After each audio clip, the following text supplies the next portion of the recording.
So I have to do a retraction on this episode because on our last aired episode, it'll be the one before last by the time we put this one up, I said that that Chandon didn't know anything about Midsummer and he just wanted to go see a movie with me, and he objected on the basis that I was making him sound thirsty as fuck because he really did want to see Midsummer. He just saw the trailer for it and he had not seen Hereditary, and so therefore did not know what he was getting into. He was still a little thirsty. Yeah, just for the record, Chandon was slightly thirsty when we went to see Midsummer, but not thirsty as fuck. Okay. As implied by me. Right. I don't know, I prefer your narrative. Yeah, me too, but we gotta serve the truth on this podcast. But it's okay. Thirst is not a crime. I don't think. It's not. If it's not a good look, why do I wear it so well? Pardon me, I mistook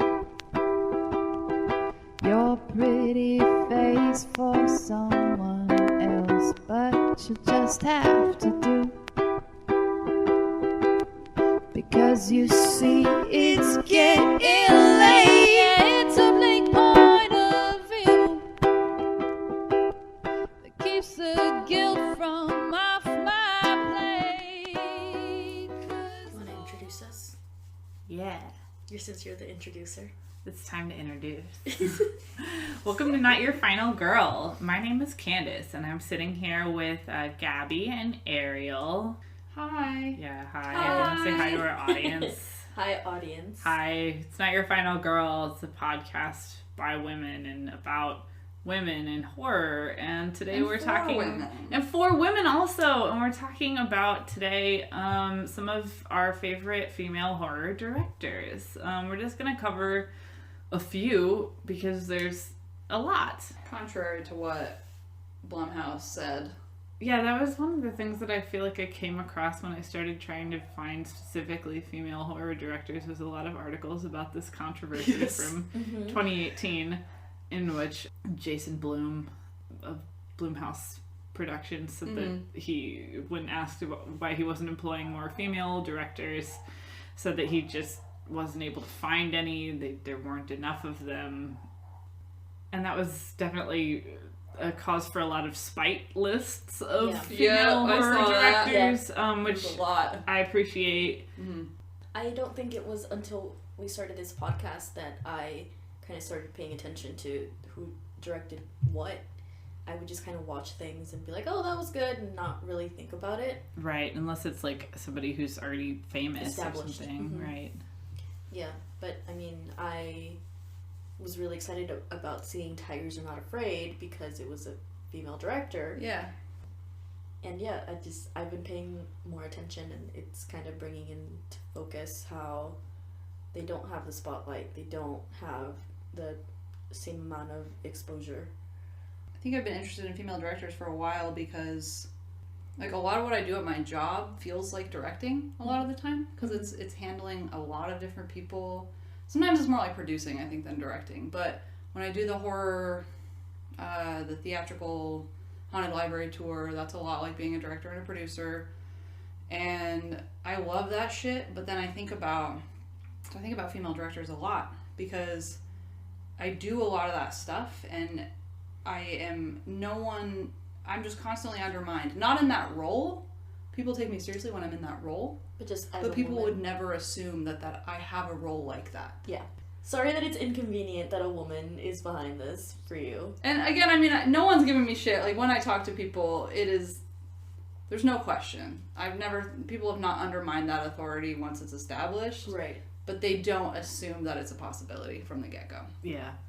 And so for me, female directors, yeah, I really, really admire them and what they do in an industry that's insanely aggressive and cutthroat and behind, like, stab you in the back kind of thing. Mm-hmm. So some of these women, to kind of see what their trajectory is, I know each of them have had a different story, but some of them have been pretty fucked over for a bit, you know? Mm-hmm. Kind of a down but not out mentality. Right.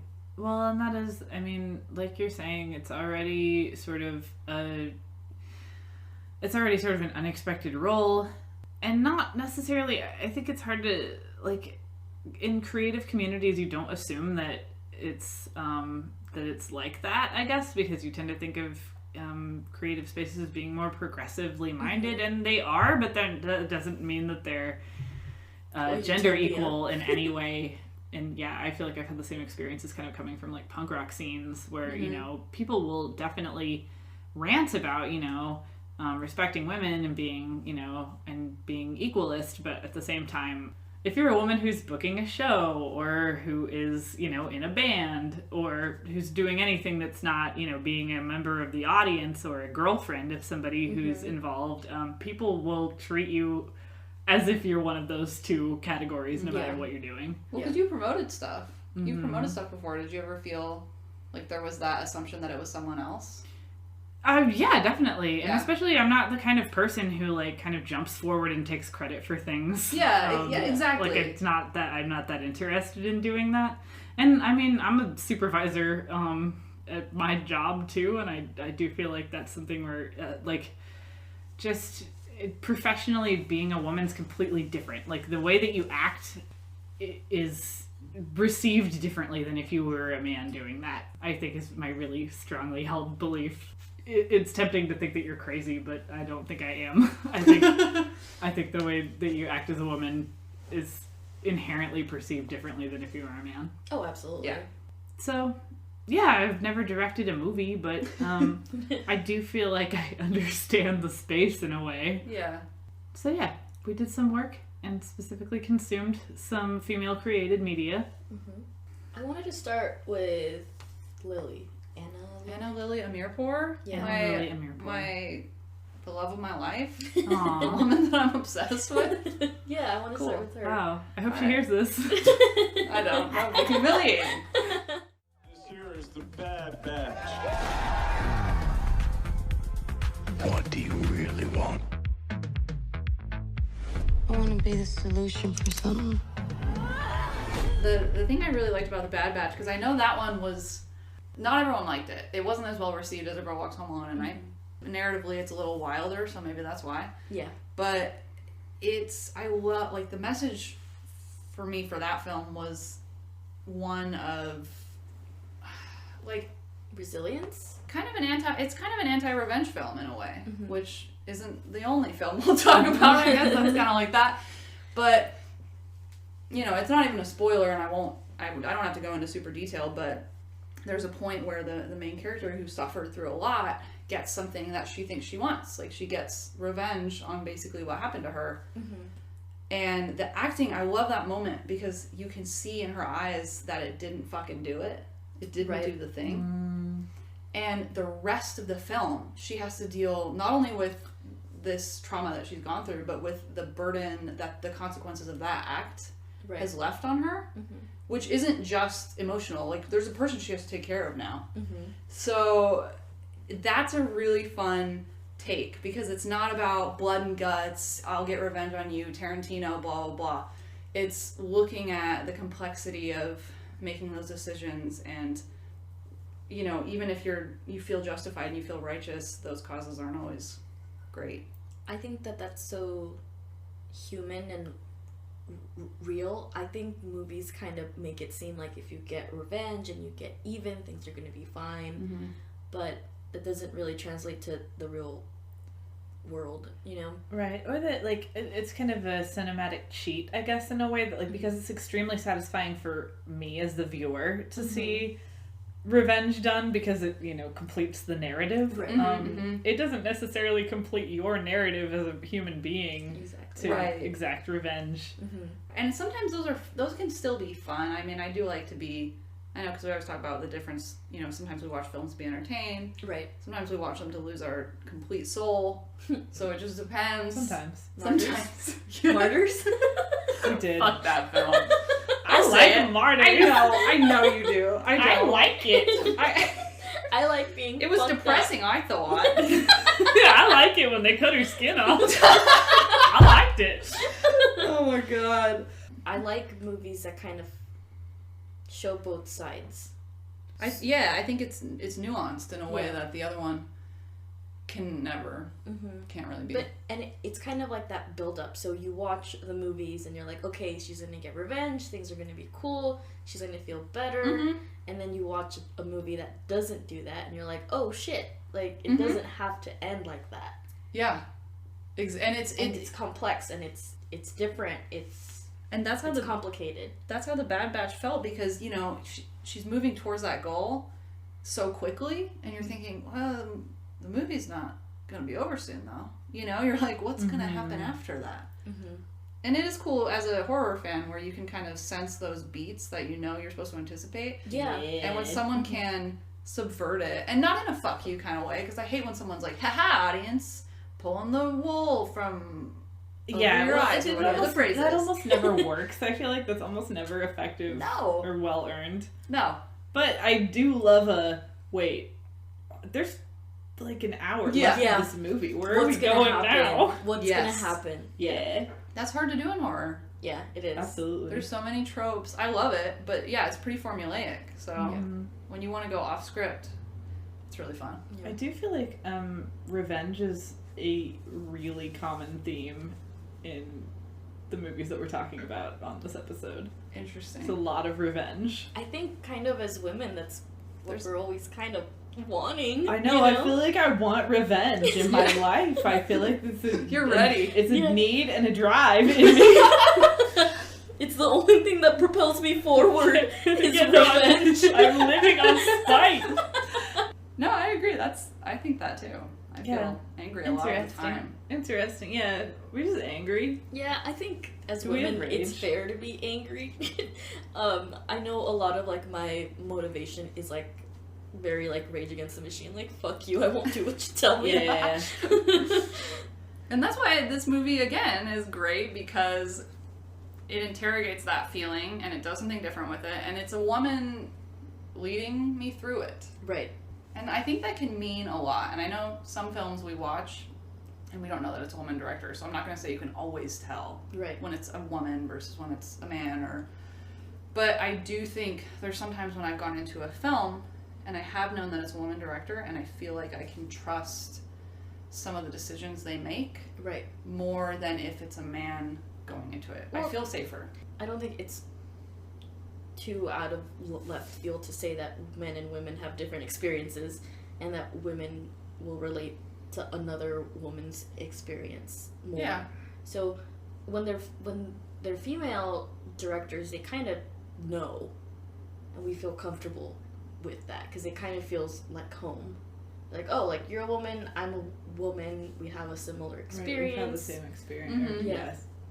Yeah. Common ground. And that's, it is kind of weird because, it's, I think we were kind of just talking about this earlier today, like the concept of like, coming from different perspectives and the level of skill needed to kind of cover sensitive topics or to cover people's experiences that are not your own. Mm-hmm. And watching Hereditary, I didn't know anything about the director, and I would have assumed it was a woman. Yeah, because he did it well. Ari Aster just seems to understand female experience well enough that I watch it and I get it. I see myself. You know what? When I saw who directed it and I saw the name, mm-hmm. like it's I've never heard that name before, mm-hmm. so I also assumed that it was mm-hmm. a woman. Mm-hmm. Actually, Ira Levin, right? When we read Rosemary's Baby or Stepford Wives. How the fuck did a dude write that shit? Yeah, and I mean, I think that's just being a good writer in a lot of ways. You inhabit the person, the people that you're writing about. Yeah. And you make your best effort to really put yourself into that experience. So that makes sense. But to me, in a way, like, I had the experience both with Ari Aster and Ira Levin where I got done and was like, wait, what the fuck? That was a man? And I felt like I felt a little betrayed. Yes. It's not that it's, that's no problem with either of them. Like, they did a fantastic job. But it also does kind of feel like I do want those stories like told by women sometimes. Like I just like I don't always want to come back into it and be like, oh, that was a dude. Yeah, I think it's good when that can happen. I don't think it happens as often as I'd like it to. I'd like them to be better at trying to get the female experience. Mm-hmm. I think it says a lot about the director or the writer that they can put themselves in a woman's shoes and tell a story and it feels authentic. Yeah, absolutely. It's really interesting. I hadn't thought about that too much. Yeah. So, you know, no shade intended towards any, you know, men telling women's stories that are doing a fantastic job, but I think it is nice to have women's stories told by women too. Yes. I just appreciate that. Well, and I think with a lot of guys that are doing it well, some of what I don't know if all of them do this, but I know some male creators who nail it with representation of women do it well because they're interrogating women in their lives about how they're doing it. Mm-hmm. But enough about men. Enough about men. We don't need them. Talk about Julia Ducournau. Yes. Julia Ducournau, who I think I'm pronouncing her last name correctly. Without doing the little French. Ducournau. I don't know, that was bad. I'm really sorry about that. I took Spanish. Yeah, and if I said it wrong, Julia, hit me up. Send us an email. Come on the show. Come on the show and yell at her. Correct the record. Yeah, call me a bitch. I would love it. Anyway, step on me. I may have a thing, who knows? Sounds like it, yeah. Yeah, we've, have we all seen Raw? Yes. Okay. And we love Raw This because is it's a the great only French movie. film that I unequivocally The enjoy. only French film Ariel's ever liked. It's high praise, yeah.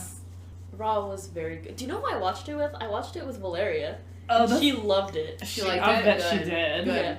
Our friend Val really is a part of what I've called the marshmallow squad of our friends who can't handle horror movies. She can't even handle us talking about horror movies. She cries. She cries. starts to cry, but every once in a while we hear of a movie that I'm like, oh yeah, she totally would like that. These bitches are eating people and she's into it. It was really fun because we were eating hot wings while we were Yes. watching Raw, so we're just like crunching on fucking bones and shit like while we're Love watching to Raw. And see it. it was great. It was amazing. That's what I made, a big juicy steak and then I sat down and watched Raw. If you know anything about Raw, you know that there's cannibalism. That's like the whole hook.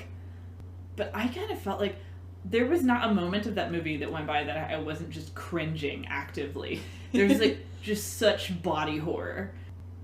I really resonate with body horror. Yeah. In a lot of ways. There's like, if you have a scene in a movie in which someone is like lying in bed uncomfortable or like in the bathroom trying to like fucking get their life together because they're like falling apart physically. I absolutely I like, feel "That's that. it. I Same. get that. Same. Yeah. Yeah. But it was just like so hard for me to like. I watched Martyrs and didn't cringe as much as I did during that movie. Yeah. I think body horror, especially for women, is like so real. Yeah, it's so cathartic to see like. Because in a way, I feel like it just happens to us constantly, and we don't get to talk about it. Oh, absolutely. Just, menstrual cycles, puberty, just people everything. policing your body. Yeah. You just kind of feel ashamed of your body, like, at all times. So for that to translate onto the screen, you're like, yep, that's how I feel all the fucking time. Yeah, that was actually, while personally I was watching Raw, I had, like, something going on physically that is gross enough I can't talk about it on the podcast. So, like... Everyone's gonna write fanfic about it now. Yeah. They're all gonna be guessing. Yeah, you send me an email and guess what you think is going on with my body. A weekly segment. What's Only wrong in with fanfic Candace? What is wrong with Candace this week? Yeah, no, I really appreciated Raw, and I watched also one of her short films from before Raw, which actually stars the same actress, Cool. essentially is the same character. She has the same name and everything. Is it just like the short film that got optioned to be? I think so, Okay, basically, but it's kind of different in theme. That one definitely has to do more with like puberty and development and whatever. That one's called Junior. It's on Amazon Prime. You can actually get a subscription to like little short movies on Amazon Prime, which is kind of fun. But yeah, it's like, it has to do with puberty, and it definitely has to do with, like, you know, skin peeling and, like, weird goo and shit. Like, Weird goo. Weird goo. Those are definitely heavy themes in Raw. There's a lot of skin peeling and goo. But it definitely is, like, less, I guess, disgusting and bleak than Raw. And it has, but it definitely is, like, about, you know, your changing body. Right. Which is definitely a horror unto itself. I really liked that whole the conservative girl. It just also felt like a twist too on like conservative girl goes off to college, you know, and does get wild, but not in the way that you would expect her to. Yes. Co-ed goes wild, starts eating people. Yeah. There's definitely some curveballs in that movie. Yeah. Like, just some stuff that comes up that you're like, I was like, what? Mm-hmm. What? Okay, wait, can we unpack, or for me anyway, The horse blood? no, not the horse blood! Please, I need to talk about the horse blood. Also the horse blood. What the Yeah, we'll talk fuck? about that. The roommate who is gay. The gay man she falls in love Can we with. talk about Another that? rite of passage as a young 20-something But woman. also, what is with French films and weird shit like that? Anyways, okay, yes, please explain, or someone talk to me about it. Make me feel normal about it. I think it's just part of, like, growing up and, like, puberty is just, like, falling in love with somebody that doesn't love you back. But Yeah, then and, like- they have a thing, though. And, Yeah, but and it's- wanting, like, to consume them. Yeah. Yeah. You're just like, fuck you, you slighted me. Yeah, well, and that is, like, I think, yeah, because they do have a thing. And he's gay. And at one point, like, they do it. Mm-hmm. They do the thing. What? They have sex. But It's okay, I covered my ears. I didn't yeah, hear it. Ariel didn't know what they did.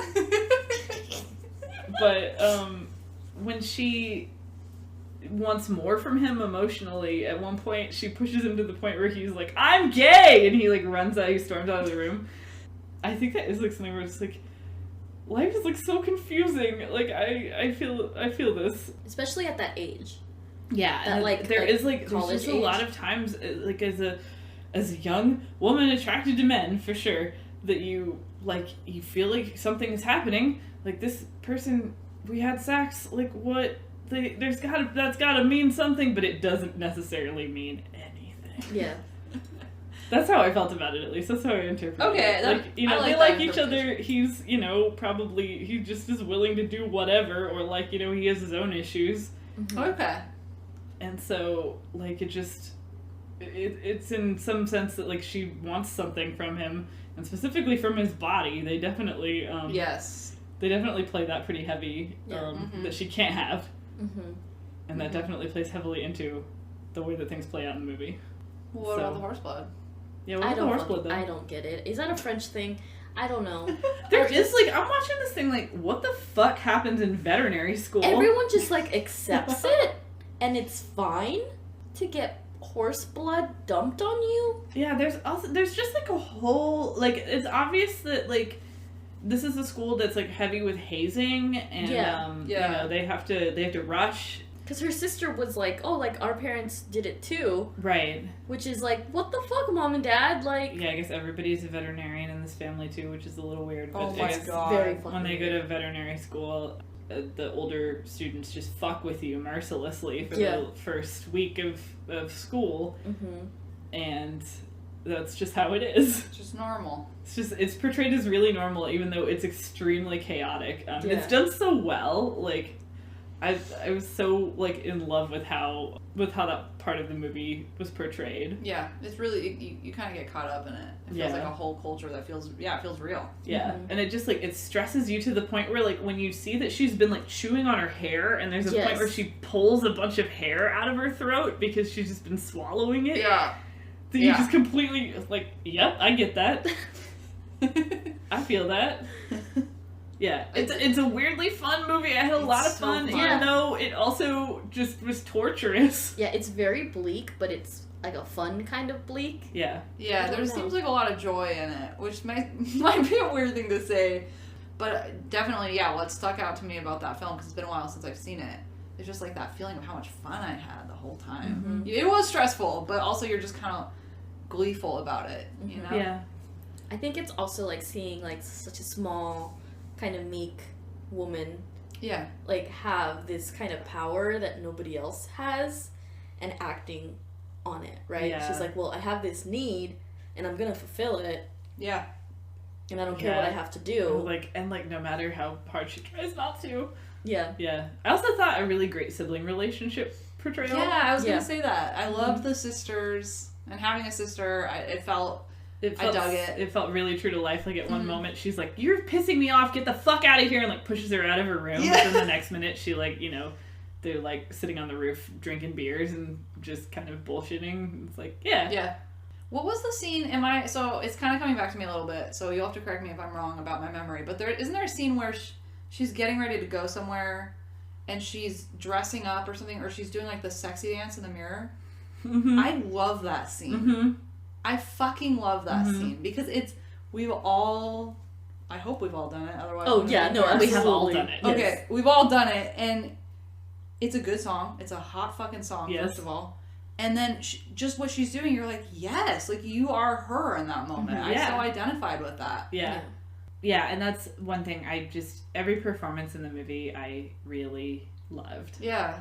So I think one of the best things I can say about a performance is I forgot that they were acting.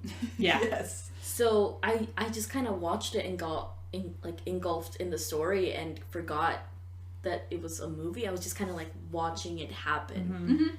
And I was never taken out of the story by the portrayal of the characters. Yeah, highly recommended. I really enjoyed Raw. Definitely. Gotta watch it. Raw's great. Eat chicken wings and steak while you watch it. Do it. Eat meat off the bone. No napkins. If you have access to horse blood, call your supplier. Call your connect. Ship it in. Hook it up with the horse blood. Send us some. Yeah. I don't have to huff and puff to blow your house on down. Tell me that you've had enough. I'll burn it to the... I am going to eat your soul and shit it out, Nicky! Thought you only murdered boys. I go both ways. Good old Karyn Kusama. Legend. Yeah, Fucking so legend. I Came back watched- from the dead. Yeah, actually, so we should talk about Jennifer's Body, I guess, first. Yes.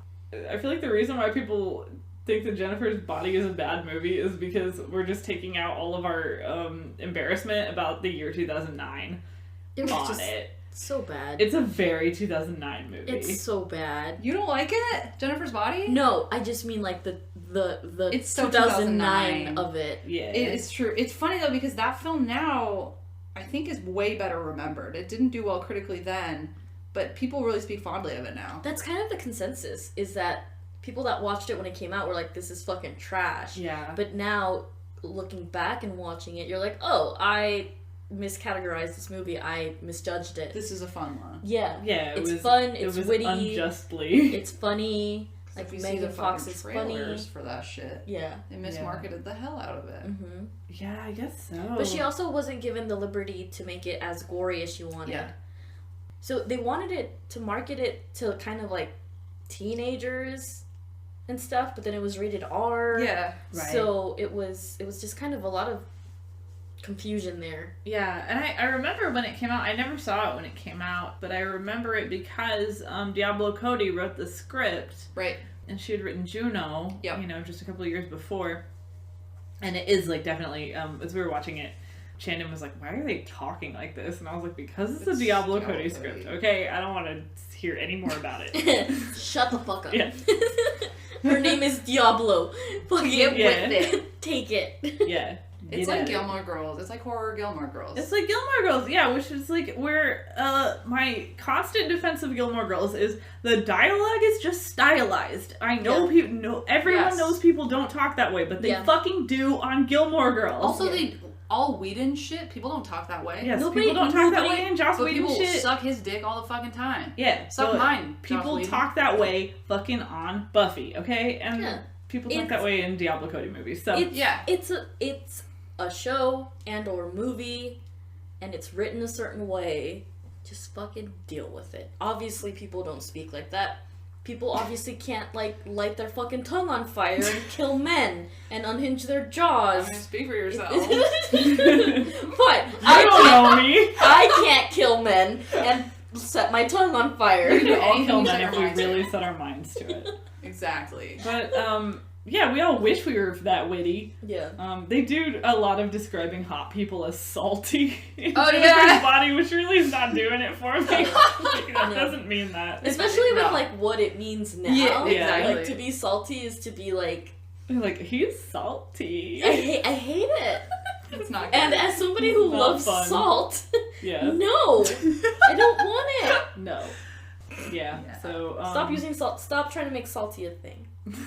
Megan Fox is so good in this movie. Yeah, she's incredibly sexy too, and She's so, but it's so in an unsexy way because they bill it as like, ooh, Megan Fox, right? Mhm. And then this movie isn't. She's always sexy, but this movie is not at all sexy. No. It resists ever being that way. Well, and that's what people are criticizing, like, have criticized about it, is it's not gory enough. get hard. Yeah, it's not gory enough, and it's not sexy enough. it actually does astound me the bisexual representation in Jennifer's body that people I never heard acknowledged. I didn't even, not until I watched it, and I was like, wait, this fucking happens in this movie and no one has ever said anything about it to me. Exactly. That's how I felt. Amazing. I watched it recently too. Hadn't seen it in 2009 because I wasn't allowed to watch that shit. And then I was like, what the fuck? There's gay shit in here? There's gay shit in No one it. tell me that there was gay shit in here. Yeah, and yeah, there's a point where like, I can't remember what it, I don't know, but Megan Fox says the line, I go both ways. And I was like, what? She does? For me, it felt a little bit like queer baiting. Okay. Especially because of like the lingering kiss that was really awkward and felt misplaced in the movie. I do feel like it was in there because it was supposed to like produce like gifs or something that would, you know, people would like see them and be like, what's this movie from? Right. I've never even seen that. Like it got forgotten about. I mean, there's definitely like a tragic gaze kind of bent to it, I think. But it is a horror movie. Yeah. So what are you gonna do? Yeah. That's interesting that you said that she had to pull back on the gore. For it, because what I thought was that the gore was done pretty well, but every scene where there's like violence, I thought is weirdly pulled back. Interesting. Yeah. Which is weird because it already had the R rating, so you kind of might as well go for it. Yeah, That's what I was exactly. thinking. That definitely surprises me. Like, just fucking, I wonder, who knows? You know, with movies, it's a wonder and even get made. Yeah. Yeah. But a lot of the imagery in it is really cool. There's a scene that takes place in like a candlelit room in an abandoned house that's pretty That part is so cool. awesome. I love that scene. Yeah, including like the dude is like Billy Joe Armstrong or something. Like he's got like little snake bite piercings. And the fucking guy liner and the spiked up Yeah, hair. it's like, and it's like just really embarrassing for me because I'm just watching it like, yep, that's my type too. Yeah, I know, Jennifer. That's what I was into. Yes, what I was into. Yeah, so there's another scene that takes place in an abandoned building with like a pool with like a bunch of like overgrown like vines and it just That's like fucking really nice. Really beautiful good at that. setting. Yeah. Yeah, weirdly like what I would think of as a memorable movie that I feel like people remembered as being bad, but it's not actually a bad movie. I think if it was made in any other year, it would be taken differently. You know, it would have been received a little bit differently if it didn't have like I don't know. Yeah. I Well, just it's weird think too, it 'cause was Juno was loved. Mm-hmm. And I did not like Juno, but this film wasn't. So Yeah. what's the difference? I mean, was it really the mismarketing, do you think? Was that the I think biggest it was deal? the mismarketing, and I think it was just the portrayal of high school in 2009. it's just kind of cringy. 2009 was just kind of fucking cringy. Yeah. So 2009. there's like the cringe aspect to it that makes it a little off-putting and uncomfortable for anybody that Yeah. experienced 2009 to relive. Yeah, and it's weird because I do feel like Juno's had the opposite trajectory where, like, that movie was huge that year, but I do feel like in hindsight people cringe at it. I cringe at Juno a little bit in hindsight, but I don't want to. I still think it's a well-written movie. I never understood the amount of hype behind it. Mm-hmm. Like, I was like, okay, like, this is a decent movie, and it's fun, and it's different, but I was never like, fuck yeah, Juno. Yeah, everybody was about a twee indie comedy in the year 2006. Yeah. Terrible. The fucking moldy peaches. Yeah, well.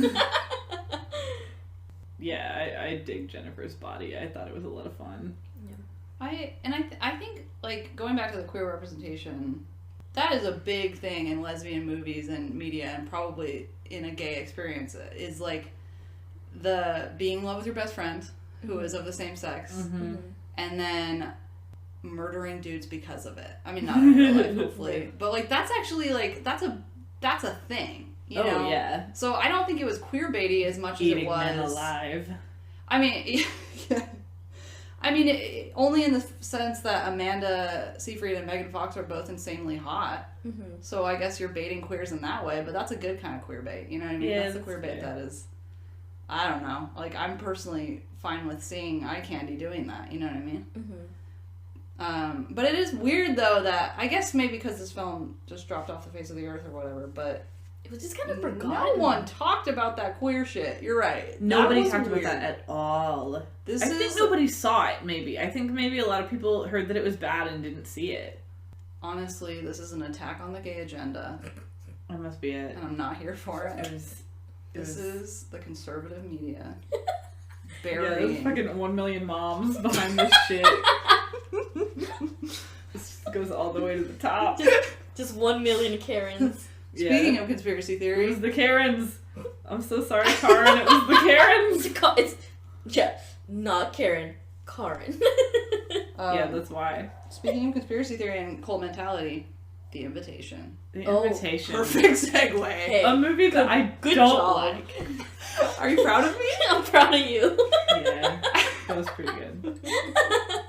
Thanks, everyone. Yeah. I don't like The Invitation. Oh, fuck!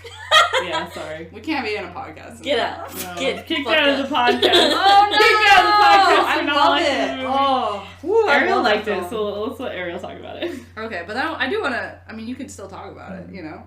Did you like The Invitation? I watched a video about it. Okay. Did you like the video about it? It was a really good recap. Okay. I still obviously need to watch it, but Uh-huh.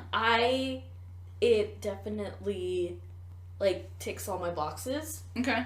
So like slow burn and like what's going on, like something's amiss, like something's wrong, like they're not like there's something going on behind the scenes but I don't know what. And then cults and then like murder cults and just all of it. Like I want to watch it. I need to watch it. But I like that they hid things and kind of revealed them little by little. And it's really creepy.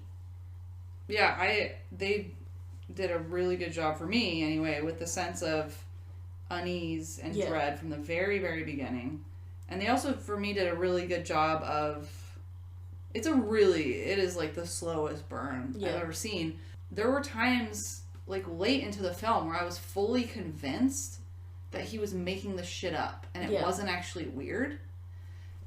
And that doesn't usually happen, you know? Usually with a slow burn, you're like, nah, this shit's fucked up, which is fine. You know, like with Get Out, you know the shit's fucked up pretty early on. With Midsommar, you know the shit's fucked up pretty early on. And with The Invitation, you're like, what if this is just a dinner party? And there's like 20 minutes left of the movie. Yeah. And you're like, oh my god, what? Yeah. And then, of course, it's not, and shit hits the fan, like, it highly escalates. Like, it's like flatline dead for longer than you could ever come back from, and then completely just fucking heart attack, you know? Yeah, and then shit does hit the fan. Yeah. The part of the movie that I liked. For sure. It even kind of tells you at one point nearing the end what's happening, And it just didn't, like, register for me because it had, like, lulled me into a state of, like, nothing's gonna happen in this movie. And so, like, all of a sudden there's, like, an outburst. I'm like, wait, what? Wait, what? And then I'm like, oh, wait, I should have completely seen this coming. Yeah. I just didn't. We can't talk about this movie without spoilers, so we might as well just... You think so? Yeah. I do want to talk about the ending. We can talk about the ending. 1, 2, 3, spoilers! Spoiler! The vast majority of the problem I had with The Invitation was actually the script, which Karyn Kusama did not write. Mm-hmm. So, you know, like, just, there you go. We'll just say most of it was not her fault, I don't think. But it was just, I just thought, like, a lot of the dialogue was just not doing it for me, going in, because so much of it is built on having it be a believable dinner party, where I'm like, okay, it makes sense that these people are here and that they like each other and that, you know, there's some reason for them to continue doing this and not to leave. Mm-hmm. And there is at one point where one of them is like, I'm out. Yeah, which is totally fair. Yeah, the culmination of a really awkward scene. God, that fucking game. Yeah. Yeah. I want cocaine, and then just fucking Pablo Escobar comes out and serves her some fucking coke. Yeah. Yeah, and I did feel like, you know, at some point it's not believable to say that these people are friends with each other, and they don't just at some point be like, what is happening here? What's going on?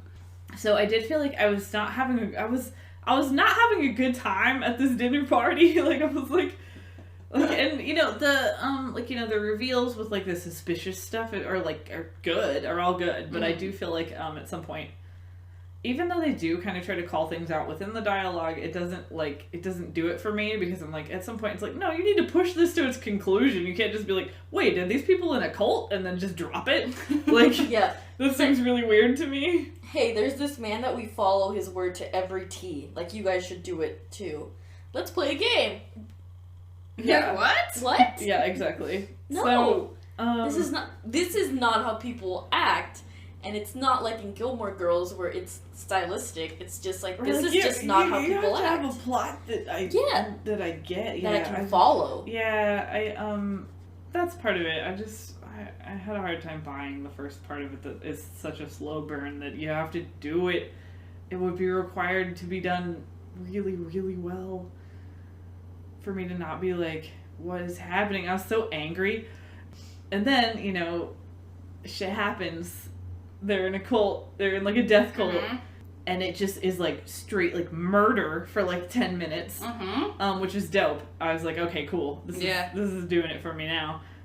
Especially because, you know, it pays off on the stuff that they set up, like, oh, they're locked in the house and they can't get out because that's how the door works, and, you know, and at the end, they, like, there's a point where he lights a lantern, you know, like a red lantern in the lawn, which is a cool cinematic effect, you know, props to that, but at the end it, like, zooms out and there's, like, all the lanterns in the neighborhood are lit, and there's, like, sirens everywhere and whatever, and I just was like, wait, I'm supposed to believe, like, everyone in LA is in this cult? Mm-hmm. Like, is that what you're telling me right now? And I, like, at first I was like, oh! And then I was like, wait a second. You're like, no. I don't like it.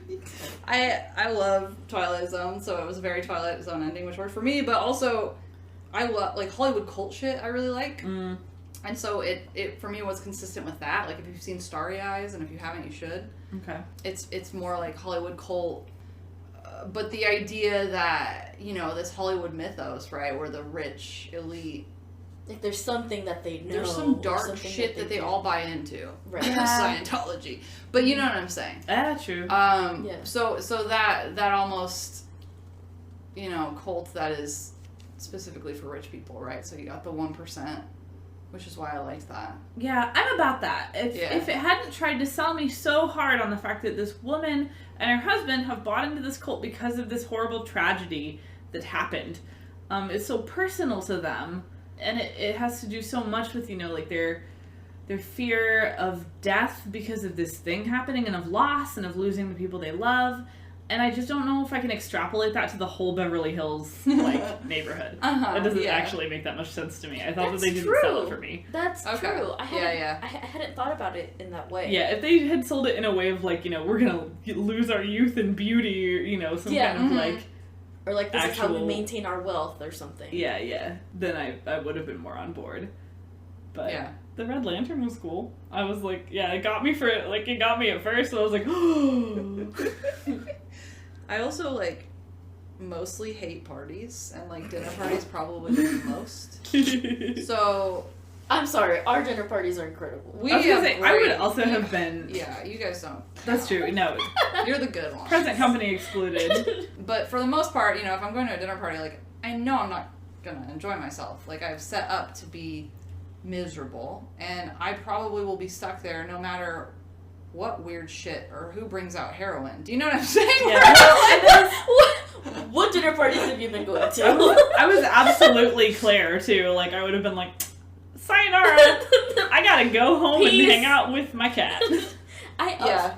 But I feel like I would have been like the one that's like, okay, This is fine. This is fine. no, not even that. Oh. Just I'm trapped here. Like, this is my social obligation. This is Do you know my what I life mean? now. Like, Oh. that's how. So that's why I related almost to the dread, just even on a personal level, without there being a death cult, where it's just you're stuck at this dinner party and suddenly a couple is fighting, or it's your friends and you're like, who's this bitch? I don't know who the fuck this person Yeah, like is. why'd they bring bring her? Why did they bring Who their weird is she? friends? Sadie. We don't know who this is. Who is Sadie? And she's so fucking weird. And then Yes. like it's like, But there's hey, always a Sadie at the dinner party. Yeah. There's always a Sadie. And you're like, who is this? I hate her. I don't know who the I don't fuck want this to be is. around this woman. I didn't Yeah. sign up for this. Yeah. Why did they bring her? They like her, but no one else does. No one else got to vet her. Yeah. She's first- ruining the vibe. like at first I thought it was like a sex thing.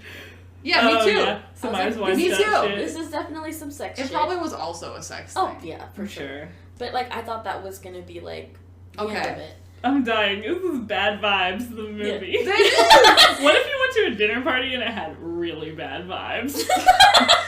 Would you say, Yeah. what if it was a death cult? Too late, you're dead. Yeah. Yeah. Too late.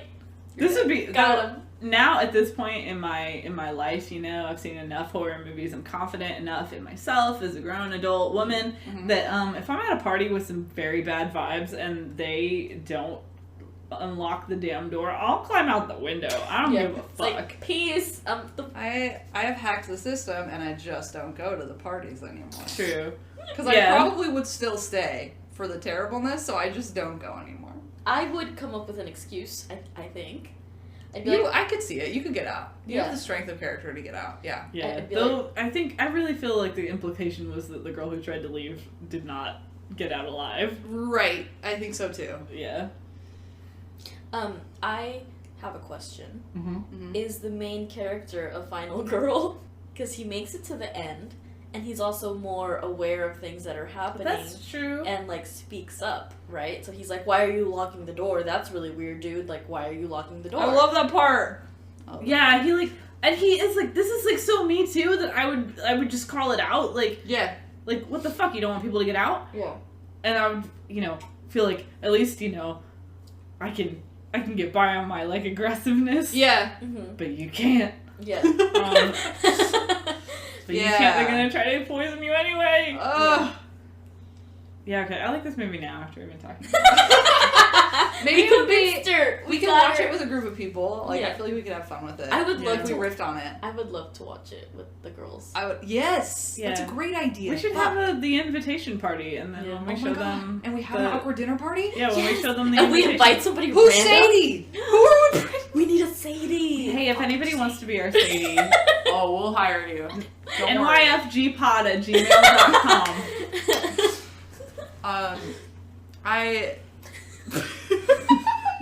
Yeah, I can't get back.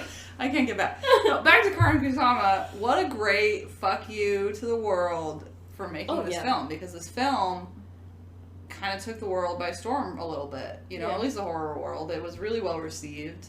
People were freaking out about it, and rightly so. I mean, it was super well directed, and to have that experience of being totally kicked to the gutter almost, and then still doing your thing. That's what it's about. Yeah, absolutely. And I do feel like in a lot of ways that's what the horror genre is about. It's about, pushing boundaries and exploring stuff, and it's about doing stuff that you're not allowed to do in other parts of filmmaking. That's why we give it more slack.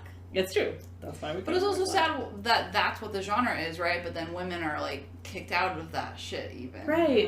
Like it should be a place for women. Absolutely. Yeah, that describes a large part of the female experience. So like, stop it. Yeah. Cut it out. Yeah. Fucking stop it. Yeah. That's why like I'm super excited that I feel like female directors are being a little bit more they're a little bit more in the spotlight.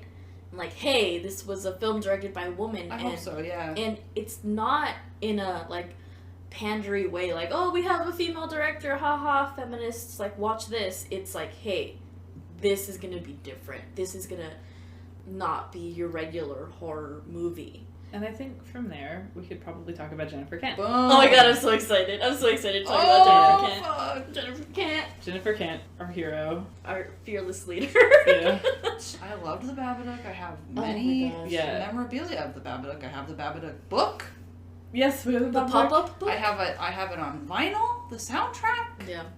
Yeah, and I feel like the Babadook's probably one of the best received and most popular horror films of the last decade. Oh, I would say, absolutely. At least. Yeah. I mean, now a gay icon. I mean, how many horror films Yeah, how many? The Babadook can is lay claim gay. to that fame? Canon. It is canon. It is.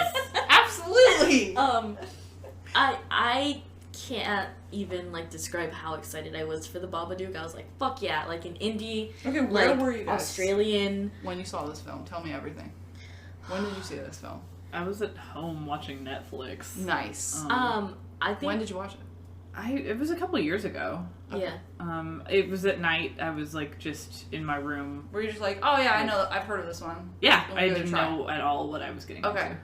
Yeah. What about you? That's how I watched it too. I didn't know what I was getting into. Okay. I just heard this movie, like I just heard about it and I was like, I'm gonna watch the shit out of that. Yeah. And I watched it by myself, wrapped in a blanket, all the lights turned off. I had blackout curtains at the time, so I just like blacked out my whole house. Yes. And like had like a soda. I was fucking ready. And I wasn't ready. You I thought I was ready and I was not. I was in England and I had heard about it and I was really excited and I was doing this thing where I was a program assistant, so I went with some students on the program and I was sitting in the theater, and English theaters are really weird where, you know how we wait and we watch previews before our films in the theater? The English wait and they watch previews. Like, it is a fucking 35-minute experience. Oh my god. And not like film previews, like weird local ads. Oh no! Like the local lawyer that thinks he's funny. Yeah, like at the Maya. It's It's like an episode of Tim and Eric before you see the Maya movie. Well, and it's like and I love it. when the film's supposed to start, like with a scheduled time. Because at the Maya, at least it'll show it before, right? And then it's the regular previews. But this is like, okay, the movie started at 3:15. Okay, well, 3:15, and now we have 35 minutes of ads. So it was very weird. But then the movie was amazing, and it blew my mind. And like the credits rolled, and I just kind of wanted to sit there, you know? And like process it. Yeah, because it was one of those that took me by surprise, I guess. Yeah. Even though I had seen the trailer, I'd been very excited for this film. It did more emotionally than I was ready for. Yeah. Yeah. I knew it was a horror movie, but it wasn't what I expected. I didn't understand kind of the scope of it in terms of like being a single mom and just dealing with another human life. Just like this kid. Like, what do I fucking do with this kid? Right, Like, I feel like it doesn't go the way that I expect a horror movie to. And that was why I watched it, was because it was just, that's what I was doing at the time. I'd go home after work and I'd, Yeah. putter around, and then I would look on Netflix and find a horror movie and watch it. And I watched a lot of really bad ones, and that one I just kind of clicked on. And this, like, I think it was probably the year after it came out or something. It was not quite yet like a cultural phenomenon that I knew about. But I knew it was supposed to be good, and it was like, you watch it and the way that you expect a horror movie to go is not how the movie goes. Right. Which is awesome. It's so well performed. oh my god. The lead is so fucking amazing. And does capture an aspect of life for a lot of women that I don't think ever gets addressed in film. The motherhood, like the take on motherhood is, and grief, but motherhood too, where... Well, it's also, it's motherhood while dealing with grief. Right. which a lot of people don't talk about. And single motherhood and how isolating it is. Yes. And the kid did great. The kid did a great job. A great child she directed performance. him very well. The film was also hilarious a lot of the time. Like the kid, people are like, that kid's annoying. I'm like, that kid is my fucking hero. Yeah. He gets annoyed at someone and he pushes them out of a tree house. Are you kidding? You're He like, needs a me. medal. Yeah. So Me. there's parts of that film that I laughed aloud. I still laugh aloud when I see some of that. Yeah. And that one part that's literally a meme now, when she's like, why can't you just be normal? Yeah. Yeah. And he screams. And he's Like, just like, you're like, shut up! that shit is so funny. Yeah. Yeah. But I mean, like, that happens too. Oh yeah, totally. It's- That's why it's funny. It's Yeah. it's realistic. Yeah. Well, I was talking to like one of my coworkers about it after, because this is like kind of the, you know, how I was living at the time, is I would watch horror movies on Netflix, and you know, at work every once in a while one of my coworkers would be like, so what movies have you been watching? And then we'd talk about it, and he watched that and wanted to talk about it, and he said, I feel like nothing really that scary happened in the movie, so I'm trying to figure out why the movie was so scary. And I said, well, I think what's scary is having an out-of-control child. And he was like, oh, you're right. Yeah. It's like Yeah. it like dawned on him. I feel like men don't kind of connect to that as much as women do. For men, I think it's easy to be like, oh, someone else will deal with that. Yeah. Yeah, not But- like, it's gonna be me and this kid, and I'm Right. gonna choke him. Yeah. Yeah. And when you're a single mom, like, you're forced to deal with it. There's no option. Right. So I think that was kind of part of the like, I don't understand why it was scary, because it's not something that they connect with Yeah. as Yeah. inherently. Well, as and we he do. thought it was scary. He Yeah. found it scary, but he just couldn't He put a didn't know finger why. on Yeah. it. Yeah. And you're like, yeah, fucking a kid that's ruining your entire life and just driving you off, like, you know, like, Yeah. going off the deep end. Trying and to you just can't get control off, it. you got your vibrator, and your kid's gonna just burst into your room Yeah. right at that moment. I'm gonna choke Right him. then. It takes like a horror concept and makes it a metaphor for something real life. I mean, it is scary. It does it really, really well, and then at the end, it totally subverts a typical monster film Yeah, totally. because of the metaphor, because of the Yeah. power of the metaphor. Where grief isn't defeated. You know, grief is a part of you. Like, that experience is something that stays with you, and that you have to take care of for it Right. to leave you alone. You can't Yeah. ignore it or it grows. Right. Yeah, and that's exactly, you know, it's such a simple metaphor, but it was treated with such detail and nuance and attention. It was really well done. Yeah, the performances were fantastic. I think a lot of the shots were really beautiful too. Just like the shot of her holding her child and screaming. I love that. It was So good. It's You so feel good. with her. at Yeah, that you're moment. like, fuck yeah, mom. Like, Yeah. It's And- really, yeah, it really is. And yeah, I love that. Yeah. And the Yeah. Babadook design is scary. Yeah, Oh, it's scary. totally. The Dude. book. That's the book. Fuck yeah. Fuck, Oh the my book God. I was like, nope. The book. That's the book. thing. I saw it. You ever have that where you watch a movie and you know that you want an item? It's capitalism. It's fucking capitalism. But you So know buy that. you're like, Yeah. that needs to be manufactured so I can purchase it. Like- That's what happened to me with the book. Like, I felt that when we watched Tigers Are Not Afraid, and I was like, I want the tiger. I was the like, I want the tiger. tiger. I want the little tiger. Come on, Yeah, Issa like, Lopez. I want it. Give Yeah. it to us. She says Yeah. she's working on I it. know. So. Yeah. Another great director of children, Issa Yes, Lopez. that's true. Got some Oh my really God. great performances out of And children. all of the cast, I mean, Yeah. most of the cast was Our kids. children. Yeah. And And that's- even the youngest one gave a fantastic performance. Yeah, They did it's great. really great. And I have something that, like, I'm incredibly picky about child performers. Yeah. Most of the time I'm like, no, I hate this. I won't watch this movie. Yeah. Well, and that's one where Issa Lopez, when she worked with the kids, you know, she said they have to feel that emotion. So when they're afraid, they need to be afraid. But it's unethical to make them afraid alone. So she said she would get with the main character and they would get afraid together. They would think of things that scare them and they would both go to that place. Mm-hmm.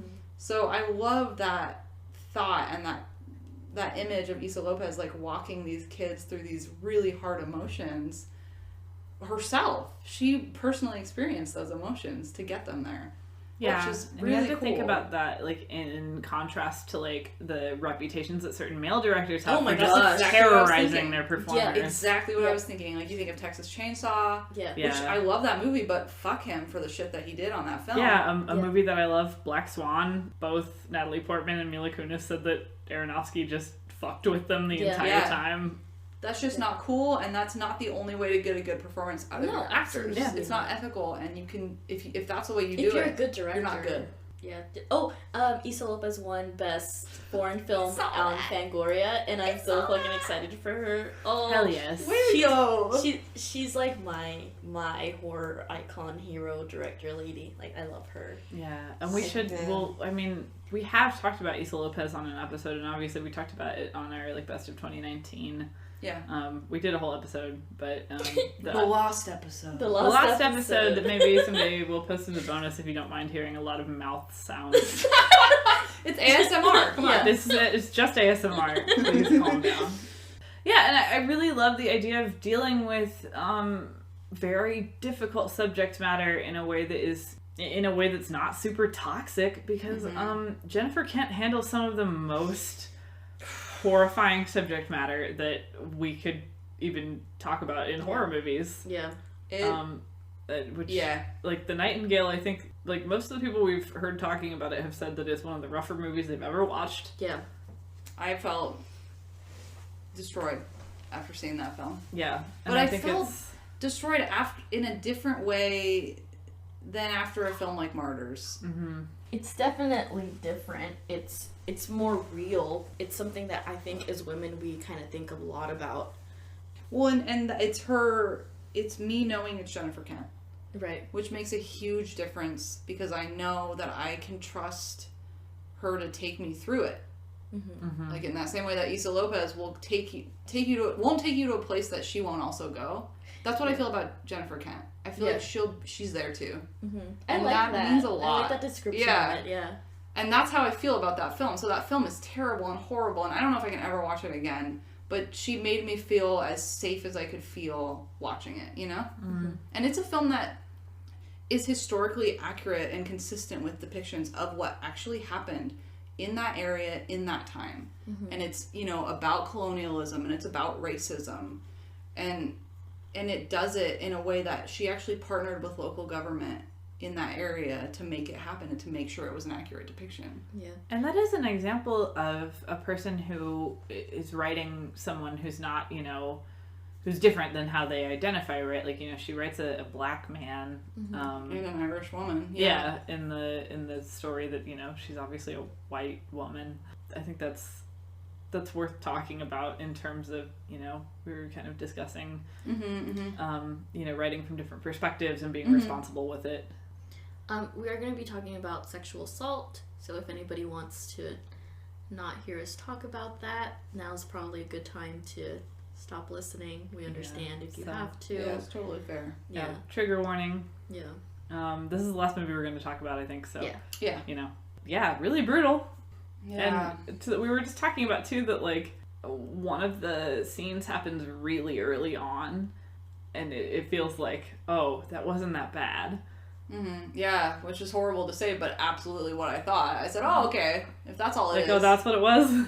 I saw it and thought, oh, no, that's not the one that it is. There's gonna be worse than this. But, like, that's also, like, subverting the expectation of the timeline that horror movies are supposed to do. Absolutely. Yes. You know, where you're like, okay, there's going to be build-up, there's going to be a little background, Yes. a little, like, there's going to be introduction of the characters, a little bit of background on them. Right, I'll be safe for a while. They're not gonna do that. They're not gonna do it to me right away. Yeah, exactly. Yeah, totally. But then they did it to you. Yeah, and Gotta that's, do it to them. yeah. And they do it to us.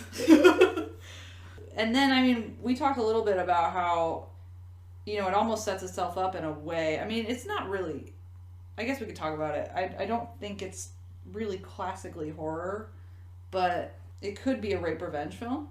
And it consistently rejects that framework.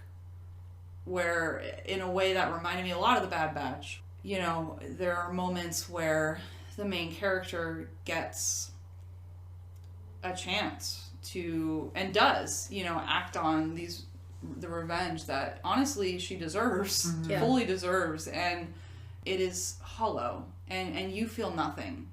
I mean, when I watched with Brian, and Brian was really mad at it. Mm-hmm. He was actually like upset, and I can understand it because his thing was with any rape revenge film, with any film like that, the only way it can end is if that person is like skinned alive and slowly tortured, because that's the only way.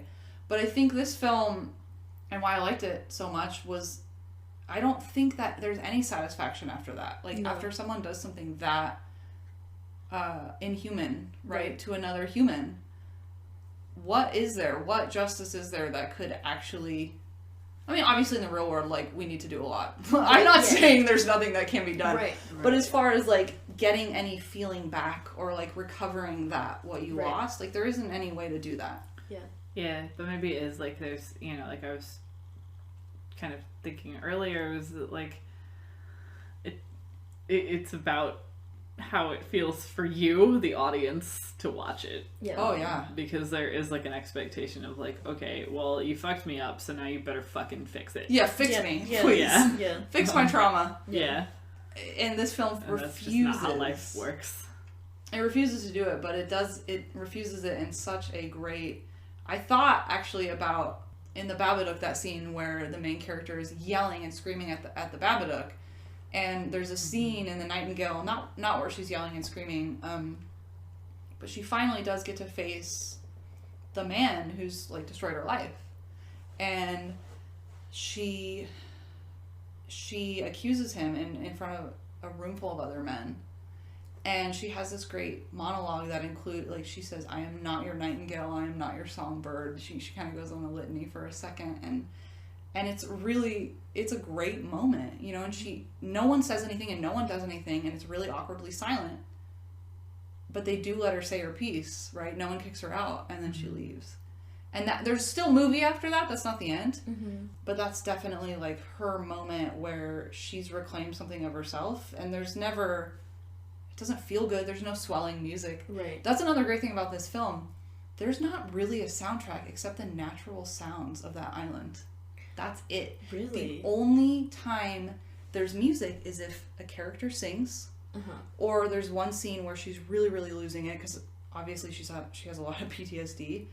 She's really losing it, and so she's kind of almost hallucinating at this point, and she hears this, like, dance music that's very off-kilter and kind of dissonant. Mm-hmm. But everything else is indigenous to the island, except I think there's one... They throw, like, a koala in there, and koalas aren't actually indigenous to that island. Mm-hmm. But it's creepy as fuck, so it's fine. It's a creepy koala. Have you heard koalas? Koalas are really creepy sounding. The sound that koalas make is Demons. Unnatural. It's not okay. They're too cute for that sound to come out. Yes! So that's in there. But everything else is just natural. So anything that you're feeling because of the performance, because of the cinematography, because of the strength of the film. Yeah, and I have a whole, like... I will stop watching a movie if I feel like it's too heavily trying to manipulate my emotions. Yeah, that's fair. Yeah. Yeah. We don't need that shit. You must earn it. Mm-hmm. Earn the tears. You cannot make me cry unjustly. Yeah. And I don't think I ever cried in this film. I felt shocked and traumatized. Not like that. Yeah. You just feel it kind of deep in your stomach, like, oh. Yeah, it hurt. It hurt a lot. It does remind me a lot of it of Hagasusa, which I talked about in our 2019 recap, but it's different. It's not the same. A lot of very similar things happen in it. I feel like in many ways, like, you'd sort of mentioned, Ariel, her sort of guiding you through it, and that you trust her to not take you somewhere that she wouldn't herself go. And I do feel like Hagasusa is a lot more, like, voyeuristic, where you're watching these things happen to this person, and you're not necessarily with her. It's definitely more like it's more like looking at a painting or something, like viewing someone else's experience rather than sort of being in it. And even the way that, like, the way that the Nightingale is shot, you're just so close up with her the whole time. And it like hardly ever veers from her. Like, the only time it does is if she's not in the scene. And it's just a gorgeous period film. Like, like, all the costumes and that, like, a giant sucker for historical accuracy and realism. If you see a period piece, it's a lot of things like Jane Austen or things like Right. Little Women, which I love, but Oh my God, you Little know, where it's very, we know what to expect, and it's oh my heart, Right. and this is, there's rape and there's people being killed, and that's colonialism, folks. Oh, That's yeah. it. You know, it's not pretty costumes and falling in love. It's rape and murder. I think a lot of that time in history is romanticized. Yes. Yeah. And this film doesn't do Yeah. that. It's like, yeah, hey, this shit has always been happening. It's happening today. It sure as hell fucking happened back in the day. Yeah. Here it is. Yeah. And then is it just, like, I feel like it's not just, like, you know, some, like, naturalism sort of, you know, well, that's just how it was in the past Right. or whatever. Like, Right. there is implied love and affection and, like, good things that, you know, can be had. It's just that, like, what's happening in the movie Is awful. is awful, yes. Well, I think the love in it is like the bravest that I've seen in a film. Yeah. Because it's in spite of this visceral thing that you see happen to someone and you feel happen as if it was to you. Yeah. So to see the protagonist in a way overcome and also form a bond with Billy, and you know, they have, I mean, the interesting juxtaposition of those two characters, right, where they're dealing with, she's really racist towards him. I really love the line, like, hey, like, we both have had something taken away from us by white men. Well, and that's the thing where, you know, I love that because in the film she says, I'm Ireland. And he's like, well, you're white. She goes, I'm Ireland. You England. I'm not England. I'm Ireland. You bloody England. I'm Ireland. Ijig Jowlgach Sasnach, Gach Mach Mahrachub, Machal na Bullagi Arab, and Hui Cunan Arab, Erin Gebrach. You Ireland. Yes, I'm Ireland, you fool. I freaking hate the English. I'm Ireland. But then to have him explain, hey, all of my people have been murdered. You know, okay, I have literally no one left. There are none of my kind left. Yeah. They form a bond, right? There's love there, and that's really powerful. And so, yeah, it's a really good movie. So go watch it, but probably only once, and Go watch it when you're ready to get super fucked up. yeah, just Be like in a safe space. yeah, just drink Yeah. some wine, like have a girlfriend over. Yeah. Yeah. Just This is like the same person that I was talking to about the Babadook, actually. We were talking about the fucking Mount Erie album, you know, the one where like his wife died and he made this like super raw ass album afterward, and he was like, it's called A Crow Looked at Me. I know the name of the album. Name five of their albums, Candace. Are you a fan? you have a shirt? Do you wear it? It's impossible to be a fan of this album, I feel like, because it is just so bleak. Okay. And he was recommending it, but he was like, you have to don't listen to it here, like listen to it when you're ready to be not okay. Yeah. And I didn't listen. I was like, how bad could it be? And then you're like, suddenly I'm not okay. Yeah, I was like, I have to go. Yeah. So listen to us. Listen to us. Seriously. Please don't be like me. Yeah, just It's a lot, but it's a necessary a lot. Yeah. And I felt a lot of parallel, I think more now that we're talking about it in context with Issa Lopez, where Issa Lopez's film is about something that's really happening in Mexico right now. well, and something that's really fucking depressing and sad, and you feel no control over. Yes. And then to the juxtaposition for me with the Nightingale, where that's something that really happened, and it's not right now, but I think a lot about what's going on at the border right now, and the horror, the real life horror that is happening. And you know, it's awful. So I'm glad even films like The Nightingale, where it's a period piece, it still feels like it can speak to now. You know? Oh, absolutely. Right. And I think that's kind of one of the things that stands out about it is like, hey, I think that, I mean, I don't know what her thought process was, but it is setting it in that era. But it's still resonating to today, says so much. And I think that just kind of choice was not on purpose. You know? Yeah. Where it was like, hey, like this has happened back in the day, this is happening now. Why hasn't it been fixed? resolve all your personal issues before you watch All this of them. movie. Yeah, Go to just- therapy Yeah. for a couple of years. Before and after. And then go watch the movie. Let your therapist know that you're Watch going the to watch this Babadook film. whenever, though, probably. That one's Yeah. fine. Yeah. The Babadook is totally fine. Just grab a blanket and like a stuffed animal. You'll be Yeah, fine. if you have not yet seen the Babadook and you're listening to a podcast about the horror genre, you really need to get on it. Yeah. That's true. That's true. Improve your life. Sorry to be like this, but get good. Get good. Yeah. So, is that everything that we were gonna... Yeah. Is that all the movies? I think Yeah, we I talked feel about good a lot. about That's all the movies by every female director that there's ever been, so... There's only 4. That's it. 4 of them. That's it. And Yeah, it's Jason a shame Blum there or aren't whatever. more. Bloom. Blum. I don't know. Whatever his How do you pronounce your name name? is. Put an umlaut on there if you want me to say Bloom, motherfucker. Umlaut. Yeah. Yeah, I feel good.